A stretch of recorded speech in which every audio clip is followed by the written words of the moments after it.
Good evening, everyone. Thank you for joining us for our pre-meeting. The first item, the only item during our pre-meeting is a discussion and recommendations around the fiscal year '23 market study review and recommendations. Ms. Huffman, this is yours. Thank you, Mayor, board members. So I'm not going to take up much of your time tonight. You will get to hear from our HR Director, Laura Cagle, but every 3 years, we have decided that we need to look at the market, how we compare to market a third of our workforce. Our intent would have been next year to do our sworn or public safety positions to the extent that we have both police and fire then. Last year, the previous fiscal year, we did engineering, planning, public works, and the parks maintenance folks. So tonight, what we'll specifically talk to you about are, say, the management positions, finance, IT, the parks positions. I don't want to take up a lot of time. We ask someone external to take a look at our salaries and how they compare to market. Who you'll hear from first tonight is Delane Honeycutt. I'm going to have to read a little bit of her resume so that you'll know who's talking to you. So she is a certified compensation professional. She has 36 years in the compensation field, 15 of which were in the private sector. She is relatively recently, her most recent position was as a compensation manager for the city of Charlotte. So she has a fair amount of experience in the private sector as well. I won't take up a ton of time, so please listen to, I would ask you to pay particular attention to how we compare to market, and let's be intentional. Maybe you want to be above market, being below market might invite turnover, so I would caution you from doing that. But please hear comments from both Delane and Laura. Thank you. Good evening. Thank you for having me. It'll be a pleasure to speak with y'all tonight. So I'm going to go over several things, and I might do some of Laura's, but she can answer any questions that you have. So on the outline tonight, I want to first start with compensation principles so we all have the same terminology, and then some best practices, and y'all can interrupt me. Anybody can interrupt me at any time. That won't throw me off. And then Huntersville's compensation administration, I pulled out a few things from the policies. And then there's the market study update and that we did this year and the market study recommendations. So last year and the previous years, the market study had been done by Susan Manning, who was a consultant doing salary surveys.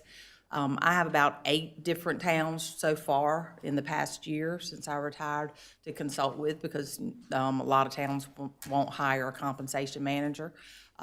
You'd be like Asheville, Raleigh to have a compensation manager.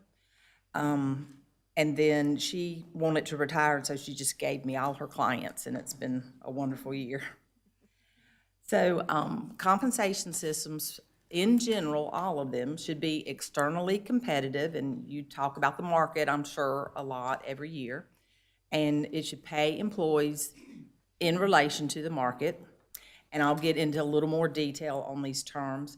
And I think I heard in the past meeting that I watched on Facebook, is every 3rd year, because yours is broken down into 3 years enough? It is. Most people don't survey every year.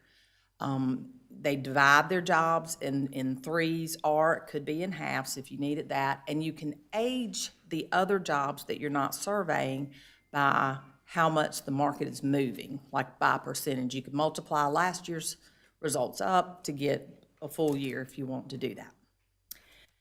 Now, there might be a few that are very competitive. You're losing a lot of people. Those you might want to do something, you know, on the spur of the moment, even in the mid-year. They need to all be internally equitable. So you have to pay employees in proportion to the value of their job and with each other. So for instance, if you had a payroll, I don't think y'all do, but if you had a payroll specialist and a senior, you might not get the data for the senior, would just get the data for the regular, and you need to make sure that senior is, say, 5 or 10% above, like which range they're in, 1 grade or 2 grades up. But you also want to make sure all the people in that job are equitable to each other based on qualifications and things. Then there's mechanisms that you move through the pay range after you set your pay ranges, after you do your market study, your salary survey, and decide what grade every job's gonna be in. And it could be that you're hiring them above the minimum. If they have qualifications, then they move through. At the completion of probation, your employees get a 5% increase. So that's a way to get above the minimum. And then you have merit system here for performance-based increases every year. So those are ways to move through. When we talk compensation, we're talking base pay. So whenever your HR department or myself are presenting, it's the base pay. It doesn't include overtime, any premiums, auto allowances, things like that. And when we say the market, it's either locally, which this survey was locally, regionally, which would include Atlanta, say, or Nashville, nationally, which you may do for the city manager's salary survey. But for these jobs, locally, it's fine, and that's what we did. So best practices of private and public sectors. You could have step plans where you move to specific steps. You could have broadbands with ranges that are 100% wide, but the vast majority of employers have open ranges with a minimum, a midpoint, and a maximum, and then those ways to move through those pay scales. We target the market at the 50th percentile or the median. So if you put salaries in a row from high to low and you pick the middle number, the reason we do 50th percentile or median and not average is because there's outliers that we want to get rid of in the averages. Like maybe a city has only got a lot of employees that are brand new, and so they're going to do low pay for that job class, or they might have a lot of people nearing retirement, and based on seniority, they're really highly paid. So we want to get rid of those outliers. In the private sector, they call that the CEO's son, and so we use the median. People always ask, well, why are we doing it to the 50th percentile or the median? You know, we're in Charlotte, I heard we're a world-class city.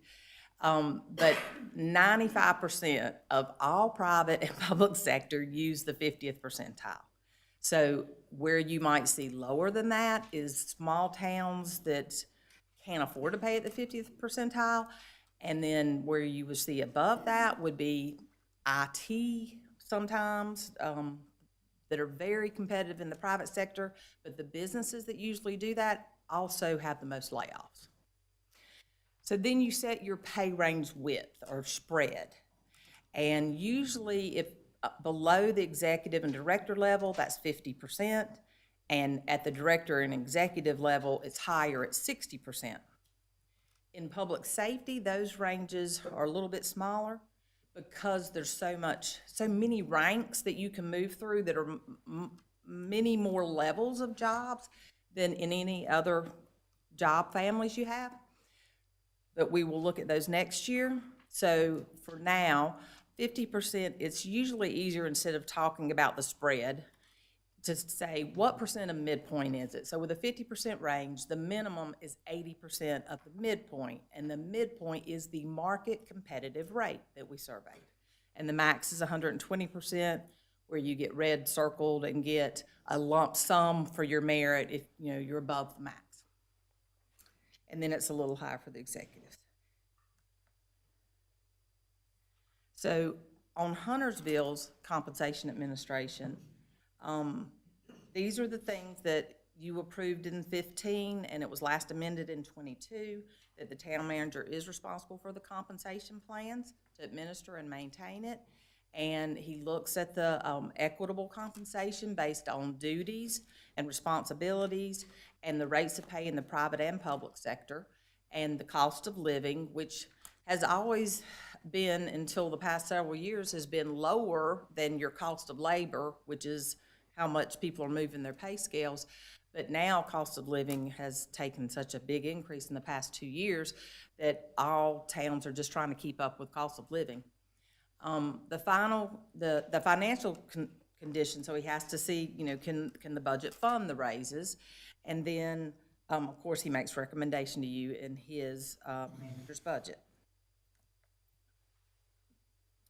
Also, the pay grades and salary ranges have flexibility with that min, mid, max.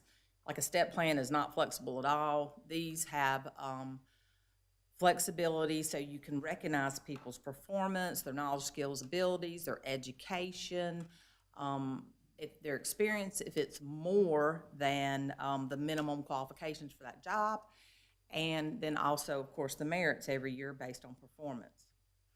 And then the normal hiring rate is the minimum of each pay grade, of whatever pay grade the job class is in.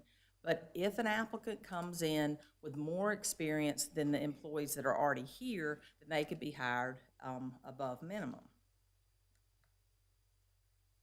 And this details out a little more, that hiring above the midpoint of the salary range, the department director goes to the HR director, and then they get approval by the town manager if they want to hire above minimum. But they have to consider internal equity with the existing employees in the same job class with similar credentials. So I went to the city of Charlotte, and I had 15 years, and so they took that into consideration when they were looking at the equity of a person that had been there, say, 10 years with the city, but that was all the experience they had, and decided, how much I should make. So you always do that. You always look at the experience the person's bringing with them, the education, and certifications and different things, and what the people that are already in that job class have also.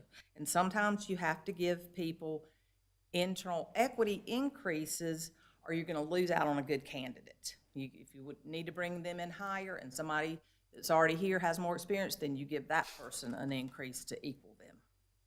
Compression is okay, but leapfrogging is not, is what I usually say.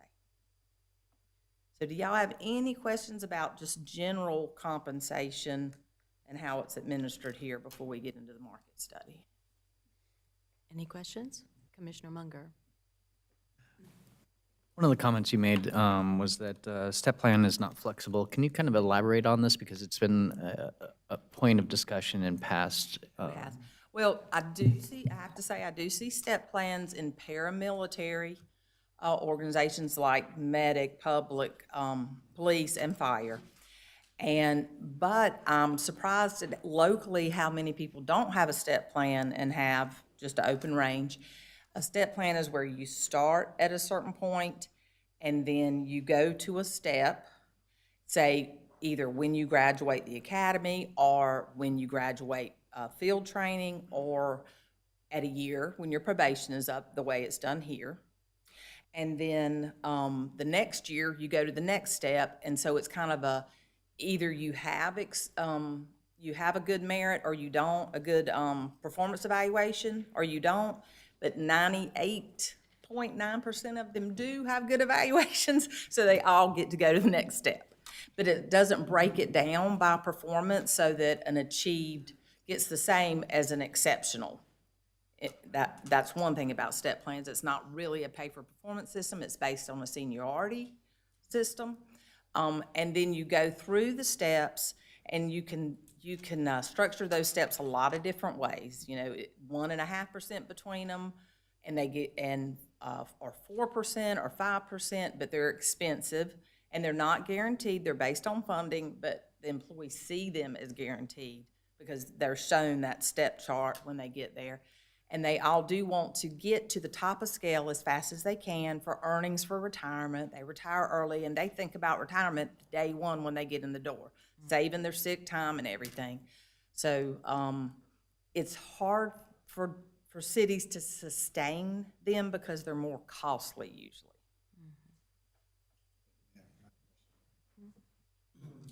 Commissioner Partee? Let me just ask a question about recession and inflation. And is it common practice to revisit salaries of your employees because of the downturn or upturn, the downturn in the economy? I think it is common to revisit, like during the year, not just at annual time. Is that what you're saying? Not just in your annual budget. When you have hard-to-fill positions, or you're having difficulty to recruit or retain. So like diesel mechanics is one that in other towns that I've seen, there's very hard to get diesel mechanics, so they have to pay them more than they normally would. your equipment operators, land crew, the crew members that are out in the field, the public works techs, those jobs where engineers, there's certain jobs. Planning used to be lower paid, but now it's getting to be, I think because of affordable housing is so much in the media and all the councils and boards are dealing with it, that those areas where you see that you do have a problem, you would revisit those. Any other questions at this point? Okay. You want, I'll go ahead and, if y'all don't mind, and I'll continue on this, and then if you have questions for Laura. So engineering, planning, and public works was done by Susan Manning that owned the consult business before last year. And then parks and rec and administration was done this year, and administration is the directors and accounting and IT, and administrative assistants, so it's broad, it's not just administrative assistants. We benchmarked using 35 classifications to evaluate 41 jobs. So in some cases, if you have 4 levels of admin assistant, you'll only do 1 or 2, and you will slot. It's called SLOT, slotting the others based on the percentage, just like I explained about a senior payroll specialist versus a payroll specialist. And so we had enough data to comfortably set the other positions. You don't want to survey too many classes because everybody's short-staffed and they don't want to answer the surveys if you have too many job classes on the survey. And we surveyed 20 municipalities from Asheville to Chapel Hill, Belmont, Cabarrus County. Have to get some counties in there to get your parks and recs especially. And in next year on the schedule will be police and fire. Then on the recommendations, we say if it's more than 5% below market, then that's considered below market, because at market is from 5% below to 5% above. Compensation is an art and a science, not just a science. And then we reduce the range. We are recommending that you reduce your range spread for some of the sworn, non-sworn grades, not the police, since we're not looking at those yet. And I'll get into more specifics in the next slide.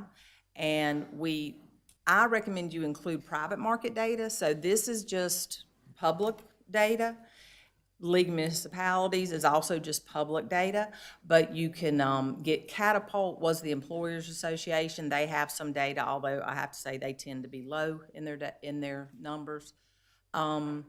There's like the Planning Association, there's an Engineers Association. There are private sector data that you can buy that some is inexpensive and some is very big houses like Mercer that are like $10,000 that you might not want to buy.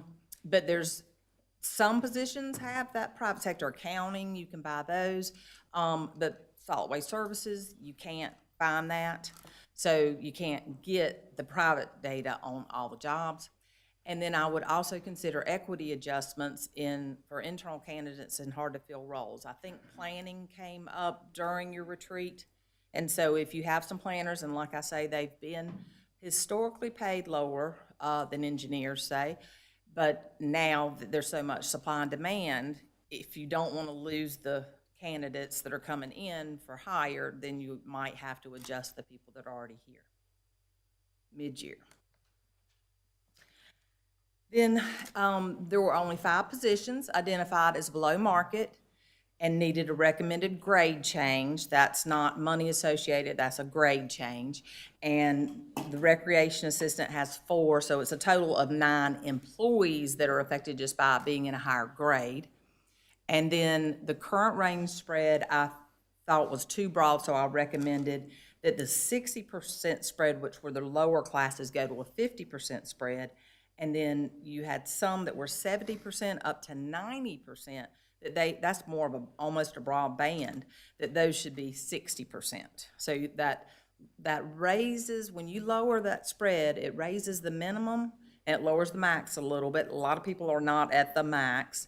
You have to really stay in one position for a long time and not be promoted to be at the max, because that hiring rate is really important to attract and retain. And then we'll evaluate the police and fire range spreads next year. Questions? Commissioner Boone? Question, what do you recommend for the differential between night shift and day shift? Somebody works at night. There's not many people that have shift premiums, many towns that have shift premiums. I would need to survey what other cities or towns are giving for shift premium, but it might, and I think Charlotte was talking about doing that, but they were gonna start out lower and then see if it needed to increase, because it's very expensive to have a shift, differential. But 50 cents for the second shift and 75 cents to $1 for the third shift. And I looked into a lot of that information right before I left Charlotte, and it's hard because people will substitute shifts, and you have a lot of administration around it. Is it their permanent shift? Do they have to be on it for so many weeks before they start getting the shift differential? Things like that. I'm sure Laura's going to tee you up with the question I have next, is that somebody from Public Works, that it's snowing outside and they've been called in to clear the road so you can go to work the next day. How are they compensated for that, putting their lives in danger to go out and clean the streets and keep everybody out safe? So your inclement weather question is if they actually come in for inclement weather? That's their job. I have not seen them. I haven't surveyed it that way. I've surveyed, like, if they closed town hall and people can't come in before the pandemic, when people weren't set up to work from home, did they pay them or not? So have y'all surveyed that? I haven't seen it paid like that, extra premium for coming in. We have done some survey of that, and that is a policy that we're looking at making a change to in the near future. Okay, thank you. Any other questions? Thank you. Thank you. The presentation was excellent, and I'm sure that there will be more questions as the board digests everything. Well, with that, we have about 22, 23 minutes until the regular board meeting starts. So please, board, come back at 6 p.m. We'll get started.